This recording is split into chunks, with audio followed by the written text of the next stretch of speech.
விஜய் அவர்கள் வந்து கூட்டணிக்கு வருவதற்கான வாய்ப்பு இருக்குன்னு அமித்ஷா அவர்கள் இந்த நாளேடுல கொடுத்த அந்த பேட்டியில சொல்லியிருக்காரு.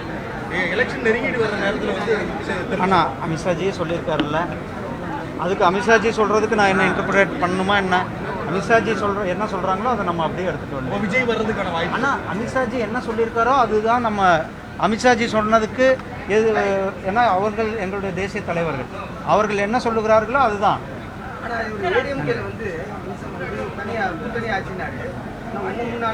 அண்ணா அது கூட்டணி பற்றியெல்லாம் எங்கள் தேசிய தலைவர்கள் எங்களுடைய அண்ணா அதை தான் அவங்க பார்த்துக்குவாங்கண்ணா. தேர்தல் நேரம் இருக்குது. நீங்கள் போய் ஏன் ஸ்டாலின்கிட்ட கேட்க மாட்டேங்கிறீங்க?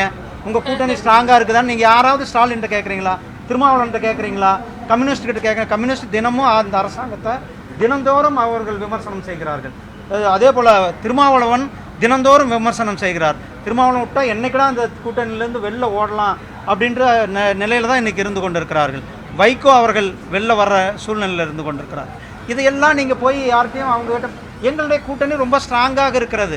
எங்களுடைய கூட்டணியினுடைய மக்களை காப்போம், தமிழகத்தை மீட்போம்ன்ற இந்த யாத்திரை மிக வலிமையாக மக்கள் மத்தியில் மிகப்பெரிய எழுச்சியோடு நடந்து கொண்டு, அதில் எங்களுடைய பாரதிய ஜனதா கட்சியினுடைய நிர்வாகிகள், எங்களுடைய தலைவர்கள் கலந்து கொண்டு இருக்கிறோம். அதனால் நீங்கள் வந்து இந்த கேள்வியெல்லாம் எங்கள் பிஜேபி தலைவர்கள்ட்ட கேட்குறத விட்டுட்டு இனிமேல் போய் திமுக தரப்பில் கேளுங்க. அவங்க வந்து ஏன்னா அந்த கூட்டணி இப்போ சுக்குநூறாக உடை போகுதுன்னா அந்த கூட்டணிலேருந்து பல பேர் வெளில போகிறாங்க. எங்கள் கூட்டணிக்கு பல பேர் இன்னும் எங்கள் கூட்டணி ஸ்ட்ராங்காக போகிறது. தேசிய ஜனநாயக கூட்டணி அதிமுக உங்கள் கூட்டணிக்கு வர்றதுக்கு வாய்ப்பு இருக்குன்னு சொல்கிறீங்களா? ஆனால் நான் அது சொல்லலைன்னா எந்த கட்சி என்னன்றதெல்லாம் உங்களுக்கு தெரியாமல் ஒன்றும் நடக்க போகிறதில்ல. அது நேரம் வரும்பொழுது எல்லாத்துமே உங்களுக்கு தெரிய வரும். கோவிலில் இருந்து வரக்கூடிய ஆமாம், அது அமித்ஷாஜி சொல்லிட்டார். அதுக்கு பிறகு நான் என்னம்மா இன்டர்பிரிட்டேஷன் பண்ணுறது? அமித்ஷாஜி என்ன சொல்கிறோம் அதுதான் எங்களுடைய வேத வாக்கு.